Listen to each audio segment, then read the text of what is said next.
বিসমিল্লাহির রহমানির রহিম। আসসালামু আলাইকুম ডিয়ার ফার্স্ট ডে স্টুডেন্টস, আশা করছি তোমরা সবাই ভালো আছো।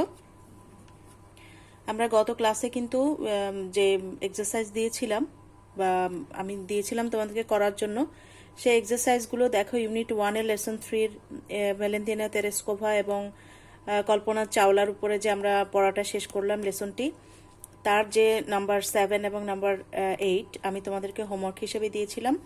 তোমরা যদি করে থাকো সেটা মিলিয়ে নাও, আর যদি করে না থাকো তাহলে এখান থেকে দেখে করে ফেলো। তো এখানে ছিল আসলে কতগুলো প্রশ্ন, যে অ্যাবাউট ভ্যালেন্টিনা তেরেস্কোভা, তার সম্পর্কে কতগুলো কোয়েশ্চেন আছে, আবার কল্পনা চাওলা সম্পর্কেও আছে। প্রশ্নগুলোও করবে, আবার আনসারটাও কিন্তু এখানে রেডি করে ফেলবে। প্রথমটি দেখো, হোয়ার ওয়াজ ভ্যালেন্টিনা তেরেস্কোভা বর্ন।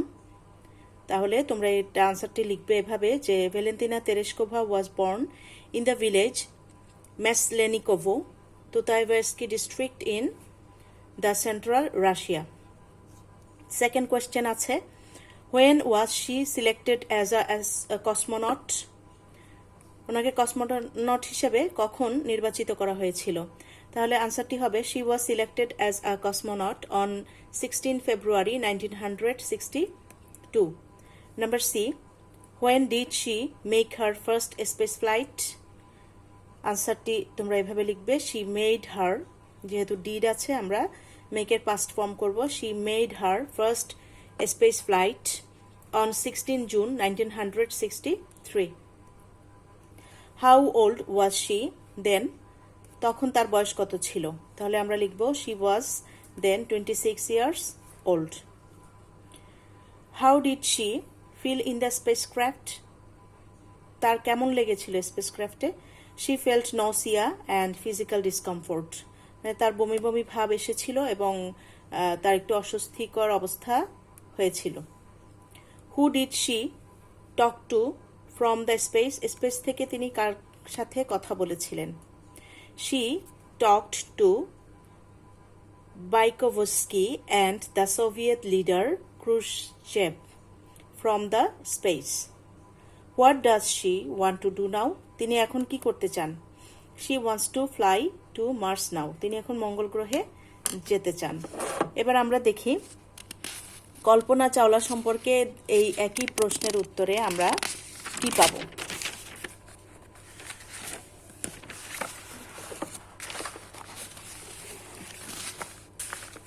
মিলিয়ে নাও তোমরা। Where was Kalpana Chawla born? Kalpana Chawla was born in Karnal, India. When was she selected her first flight? She was selected her first flight in 1996. Why did she go to USA? She went to USA to do her master's degree in aerospace engineering. Why did she join NASA?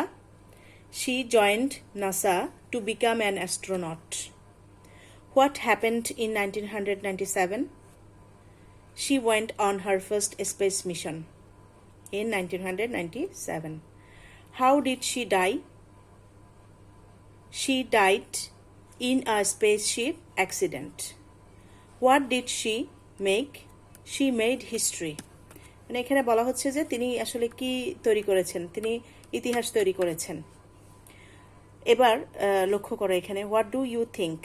Who are some of the famous women in your country and why are they famous? তুমি কাদেরকে মনে করো বাংলাদেশে, মানে তোমার দেশের বিখ্যাত নারী, এবং তারা কেন বিখ্যাত হয়েছেন?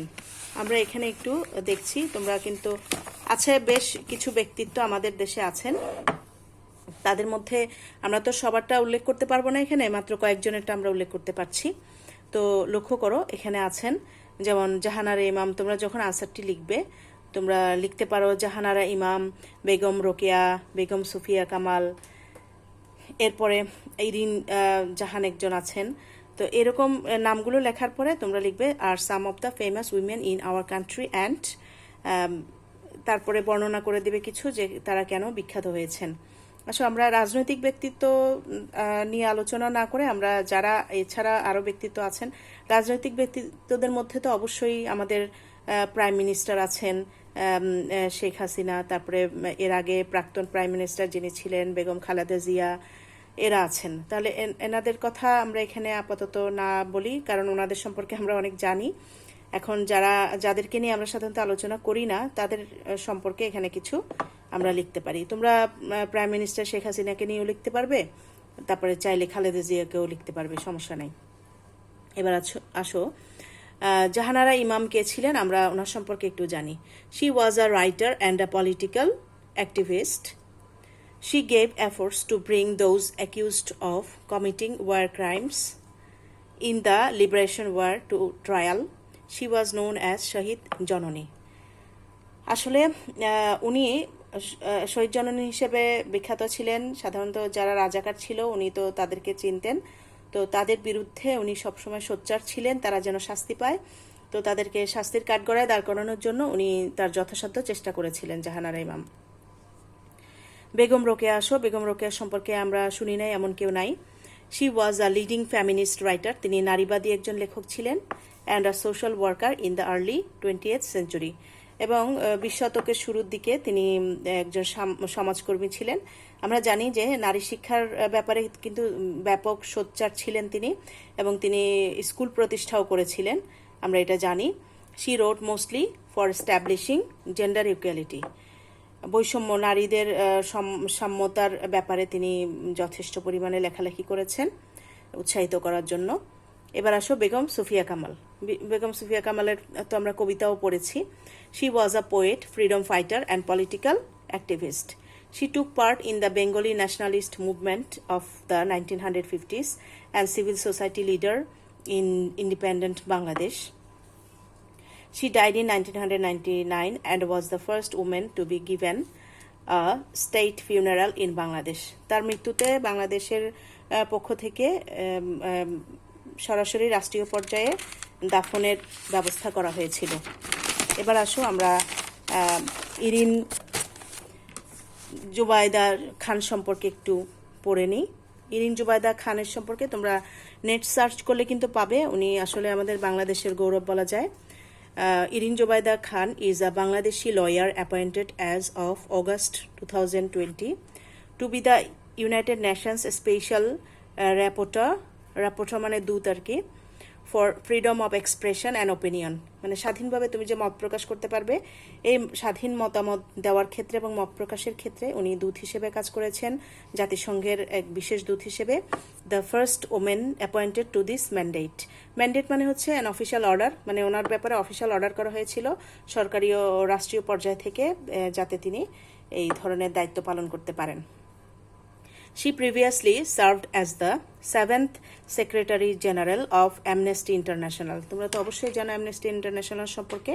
তো সেখানে তিনি 7ম সেক্রেটারি জেনারেল হিসেবে নির্বাচিত হয়েছিলেন। এখন আসো ওনার জন্ম সম্পর্কে আমরা একটু পড়ি। Born December 24, 1956, Dhaka. Nationality Bangladeshi. Title হচ্ছে চ্যান্সেলর। এডুকেশন হচ্ছে ভিক্টোরিয়া ইউনিভার্সিটি অফ ম্যানচেস্টার, এটা আমরা অবশ্যই জানি যে এটা আমেরিকান একটা university. Saint Louis Grammar School, এখানে তিনি এই সমস্ত জায়গায় পড়াশোনা করেছেন। আর বই দেখো, books the unheard truth, poverty and human rights, এটি হচ্ছে তার লিখিত একটি বিখ্যাত বই। অ্যাওয়ার্ডস উনি পুরস্কার পেয়েছেন, সিডনি পিস প্রাইজ পেয়েছেন তিনি। এবার আসো মনিকা আলী। মনিকা আলী সম্পর্কে কিন্তু আমরা কম বেশি সবাই একটু জানি। তিনি হচ্ছেন is a Bangladeshi born British writer. তিনি বাংলাদেশে জন্মগ্রহণ করেছিলেন কিন্তু ব্রিটিশ লেখকে পরিণত হয়েছেন আর কি, বাংলাদেশি বংশোদ্ভূত ব্রিটিশ লেখক অ্যান্ড নভলিস্ট, এবং উপন্যাস লিখেন তিনি। In 2003, she was selected as one of the best young British novelists by Granta magazine based on her unpublished manuscript. তাহলে এখানে গ্রান্টা যে ম্যাগাজিন আছে সেই ম্যাগাজিনে তাকে উল্লেখ করা হয়েছে বেস্ট অফ ব্রিটিশ ইয়াং নভেলিস্টদের মধ্যে একজন তিনি। হার ডেবু মানে অভিষেক নোভেল হচ্ছে Brick Lane was publish later that year, ওই বছরই আর কি ছাপানো হয়েছিল। It was shortlisted for the Man Booker Prize. Man Booker Prize কিন্তু সাহিত্যের ক্ষেত্রে অনেক বড় পুরস্কার, তো তিনি সেটি জিতেছেন। এবং এই ব্রিক লেইন সম্পর্কে কিন্তু তার এই উপন্যাস অবলম্বনে একটি চলচ্চিত্রও আছে, যার জন্য তিনি পুরস্কার পেয়েছেন। Born October 20, 1967 Dhaka. মুভি হচ্ছে ব্রিক লেন। নমিনেশনস হচ্ছে গার্ডিয়ান ফার্স্ট বুক অ্যাওয়ার্ড, তারপরে Booker prize, national book critics circle award for fiction. Fiction মানে কিন্তু গল্প বা বড় ধরনের যে উপন্যাসের আকারে যে গল্পগুলো থাকে সেগুলোকে ফিকশন বলা হয়। Education, University of Oxford, Wadham College. তাহলে এ পর্যন্ত আমরা জানলাম আমাদের বাংলাদেশের বিখ্যাত কিছু নারী ব্যক্তিত্ব। তো এরপরে তোমাদেরকে কিন্তু আমি 8 নম্বরে কিছু দিয়েছিলাম। তো আজকে আসলে 8 নম্বরে এইখানে আর আমি বলছি না, ভিডিওটি বড় হয়ে যাচ্ছে। আমি চাচ্ছি যে নেক্সট আরেকটি ক্লাসে তোমাদেরকে এটি বাকি অংশটা এখানে দিয়ে দিব। আজকে এ পর্যন্তই থাকলো। তোমরা সবাই ভালো থেকো। আল্লাহ হাফেজ।